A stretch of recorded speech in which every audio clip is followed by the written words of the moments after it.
सो यहाँ पे end of November 2021 यहाँ पे हमारी दो major telecom companies Airtel and Vi ने अपने प्रीपेड प्लान्स के यहाँ पे प्राइस हाइक कर दिए 20 to 25%। और यहाँ पे इस प्राइस हाइक को फॉलो किया जियो ने। दिसंबर के मंथ में उन्होंने भी यहाँ पे अपने प्राइस हाइक कर दिए और यहाँ पे इस प्राइस हाइक से लोग बहुत ज्यादा अपसेट हुए इन प्राइवेट कंपनीज से। सो यहाँ पे इस वीडियो में हम इसी प्राइस हाइक के एक शॉर्ट टर्म और यहाँ पे लॉन्ग टर्म इफेक्ट को देखेंगे और यहाँ पे जो कंपनीज का मेन मोटिव था इस प्राइस हाइक को लेकर, क्या कंपनीज उसे अचीव कर पाई और यहाँ पे नेक्स्ट प्राइस हाइक कब होगा उसे भी हम प्रेडिक्ट करने की कोशिश करेंगे। सो अब यहाँ पे बिना किसी देरी के वीडियो स्टार्ट करते हैं।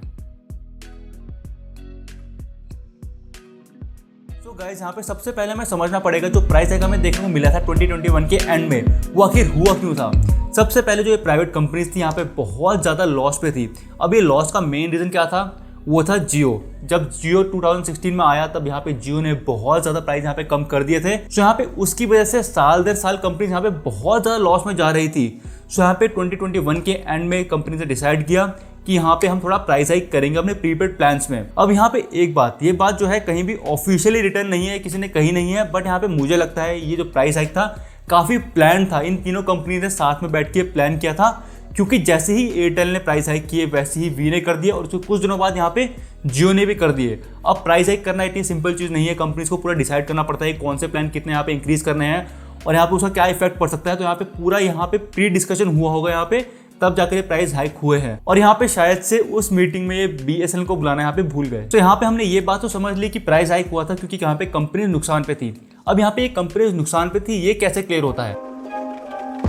अब यहाँ पे एक कंपनी लॉस में है कि प्रॉफिट में है उसका यहाँ पे पता चलता है उसके ARPU से। सो यहाँ पे इसकी फुल फॉर्म है एवरेज रेवेन्यू पर यूजर। इसे हम एक एग्जांपल के साथ समझते हैं। सो यहाँ पे सपोज आपकी एक टेलीकॉम कंपनी है और यहाँ पे आपकी कंपनी के 100 यूजर्स हैं। सो यहाँ पे कुछ यूजर्स आपका 70 का रिचार्ज कराते हैं, कुछ 50 का कराते हैं, कुछ 100 का कराते हैं और यहाँ पे कुछ यूजर ऐसे भी हैं जो बिल्कुल भी रिचार्ज नहीं कराते, वो आपका सिम एकदम डंप करके रखा हुआ है उन्होंने। सो यहाँ पे आपकी कंपनी का ARPU कैसे निकलेगा, जितना भी आपका टोटल रिचार्ज का अमाउंट हुआ, जितना भी लोगों ने कराया उससे आप ऊपर रखोगे, उसे डिवाइड करोगे, यहाँ पे आप नंबर ऑफ यूजर्स है जो कि आपके 100।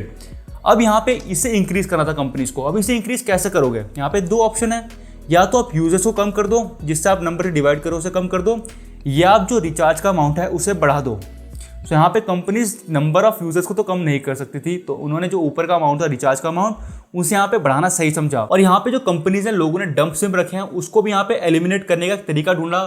कंपनीज ने यहाँ पे वैलिडिटी के रिचार्ज इंट्रोड्यूस कर दिए और वो थोड़े महंगे कर दिए। तो यहाँ पे अब लोगों ने, जिनके पास 2 सिम थे और एक सिम वो बिल्कुल भी यूज़ नहीं कर रहे थे, वो यहाँ पे लोगों ने सोचा भाई इसे मेंटेन करना मुश्किल हो रहा है तो इसे हम साइड पे करते हैं। तो यहाँ पे इन दोनों फैक्टर से क्या हुआ, जो ARPU का जो टोटल अमाउंट था ऊपर रिचार्ज का वो बढ़ता गया और यहाँ पे जो नीचे था जो टोटल नंबर ऑफ यूजर्स थे वो घटते गए, तो इससे आपका ARPU बढ़ता गया यहाँ पे। तो यहाँ पे सेम इन कंपनी के साथ भी हुआ। जैसे यहाँ पे प्राइस हाइक हुआ तो यहाँ पे बहुत ज़्यादा तहलका मचा, लोगों ने यहाँ पे बहुत ज़्यादा पोर्ट करवाए। तो यहाँ पे जब प्राइस हाइक हुआ था तो यहाँ पे लग रहा था कि यहाँ पे BSNL का काफ़ी अच्छे दिन आने वाले हैं और यहाँ पे हमें रिपोर्ट्स में भी ये देखने को मिला, प्राइस हाइक के नेक्स्ट मंथ की जो रिपोर्ट आई उसमें यहाँ पे देखने को मिला कि BSNL ने यहाँ पे कस्टमर गेन किए थे।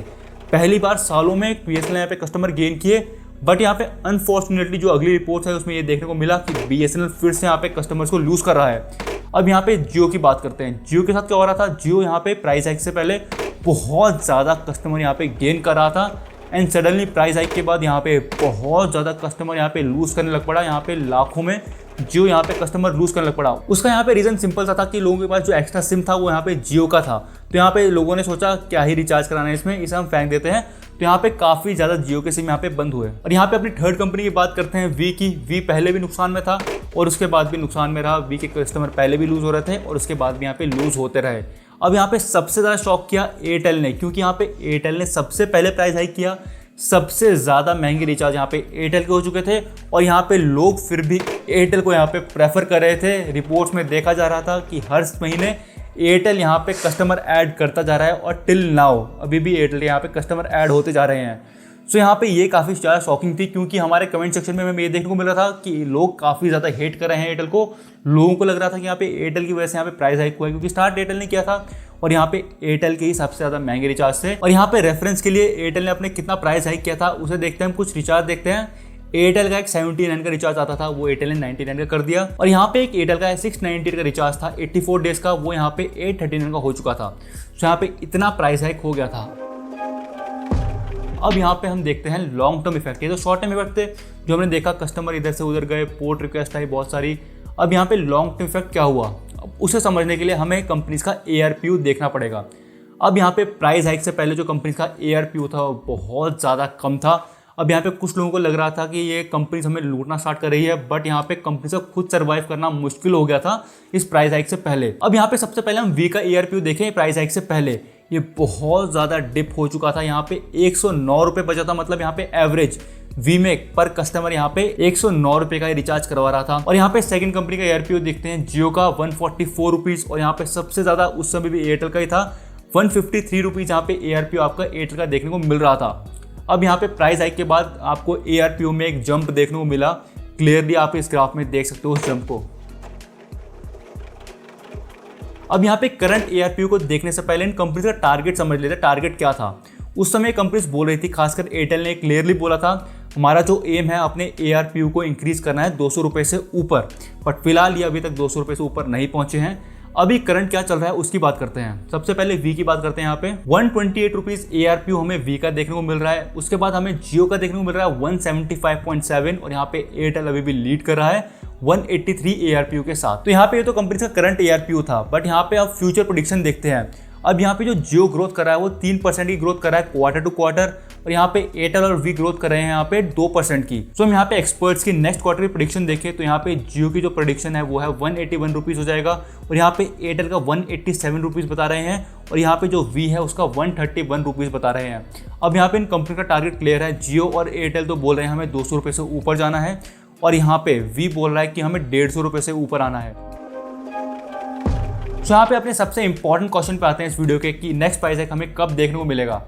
अब यहाँ पे इससे पहले जो प्राइस हाइक हुआ था 2021 में वो ईयर के एंड में हुआ था। उससे पहले यहाँ पे 2019 में हुआ था, वो भी ईयर के एंड में हुआ था। और इस बार भी प्रेडिक्ट किया जा रहा है कि इस बार भी आपको ईयर के एंड में एक प्राइस हाइक देखने को मिलेगा। और इस बार तो काफ़ी इंपॉर्टेंट रहेगा प्राइस हाइक, क्योंकि आपको पता है 5G आ चुका है मेजर सिटीज़ में। तो यहाँ पे कंपनीज को 5G के रेट भी यहाँ पे डिसाइड करने पड़ेंगे। अब यहाँ पे हम दो कंडीशन ले सकते हैं इस प्राइस हाइक की, या तो कंपनी 4G और 5G का सेम प्राइस रखे और यहाँ पे रेट को दोनों को इंक्रीज कर दे, तो आपके पास ऑप्शन ही नहीं रहेगा, आपको एक ही रिचार्ज करवाना पड़ेगा, चाहे आपको 5G चलाओ या 4G चलाओ। या तो कंपनी इनको डिफरेंट कर सकती है, 4G का अलग रिचार्ज होंगे, 5G का अलग रिचार्ज होंगे। यहाँ पे मोस्ट प्रोबेबली एयरटेल आपको फर्स्ट अप्रोच लेती दिखेगी। एयरटेल आपका जो 4G का रिचार्ज और 5G का रिचार्ज होगा वो सेम ही रखेगी। अब यहाँ पे ऐसा मैं क्यों बोल रहा हूँ इतने कॉन्फिडेंस से, क्योंकि यहाँ पे एयरटेल को अपना जो ARPU हो वो इंक्रीज करना है। अब यहाँ पे सपोज एयरटेल के जो 4G कस्टमर है वो यहाँ पे सेटिस्फाइड है, बोलेंगे हमारे लिए बहुत ज़्यादा स्पीड है इतनी, हमें एक्स्ट्रा पे नहीं करना। बट यहाँ पे एयरटेल चाह रहा है कि आप ज़्यादा से ज़्यादा स्पेंड करो, तो वो यहाँ पे चाहेगा 5G पे अपग्रेड करो, बट आप तो नहीं कर रहे हो। तो यहाँ पे एयरटेल सिंपल सी चीज़ ये करेगा कि आपके पास ऑप्शन ही नहीं देगा। एयरटेल बोलेगा आपको चाहे 4G चलाना है चाहे 5G चलाना है, आपको इतना तो यहाँ पे करना ही पड़ेगा। और यहाँ पे अगर एयरटेल ऐसा करेगा तो यहाँ पे और कंपनीज भी सिंपली उसे फॉलो करेगी। अब यहाँ पे मैं एक बात कॉन्फिडेंस से कह सकता हूँ कि वोडाफोन कभी भी पहले प्राइस हाइक नहीं करेगी अब, क्योंकि वोडाफोन पहले ही बहुत सारे कस्टमर यहाँ पे लूज़ कर रही है। अब अगर उन्होंने गलती से भी एक बार प्राइस हाइक कर दिया पहले, तो यहाँ पे जो बचे हुए कस्टमर हैं वो भी एयरटेल जियो में पोर्ट करा लेंगे, उन्हें भी पता है बात। तो सबसे पहले मुझे लगता है इस बार भी प्राइस हाइक एयरटेल ही करेगा। अब यहाँ पे इंडियन में एक पॉइंट डिस्कस करना चाहता हूँ आपके साथ, काफ़ी कंफ्यूजिंग पॉइंट है। आपने देखा होगा जैसे मैंने बताया कि जियो की ग्रोथ जो है ARPU की वो 3% है, और यहाँ पे एयरटेल की यहाँ पे 2% है। बट यहाँ पे एयरटेल के रिचार्ज यहाँ पे महंगे हैं, तो कायदे से यहाँ पे एयरटेल की जो ग्रोथ है वो ज़्यादा होनी चाहिए ARPU में। बट यहाँ पे ऐसा नहीं है, क्योंकि यहाँ पे एयरटेल के यहाँ पे जो लेगेसी कस्टमर जिन्हें हम बोलते हैं, जो पुराने कस्टमर्स हैं, वो यहाँ पे एयरटेल की ग्रोथ को यहाँ पे स्लो डाउन कर रहे हैं। एयरटेल के सिम आपके 2G मोबाइल में भी चलते हैं, 3G मोबाइल में भी चलते हैं, अभी भी बहुत सारे लोगों ने यूज़ कर रहे हैं। वो लोग यहाँ पे बड़े बड़े रिचार्ज नहीं कराते, उन्हें बस कॉलिंग से मतलब होता है, तो वो कॉलिंग वाले सेंट्रिक रिचार्ज कराते हैं। तो यहाँ पे उसकी वजह से जो एयरटेल की ग्रोथ है वो यहाँ पे स्लो डाउन हो रही है। बट यहाँ पे जियो के पास ऐसे कस्टमर है ही नहीं, क्योंकि यहाँ पे आपको पता है ना जियो का 2G है ना 3G है, डायरेक्ट वो 4G पे आया था। और अगर आपको कीपैड वाले फ़ोन में चलाना भी है तो वो भी जियो का ही फ़ोन है।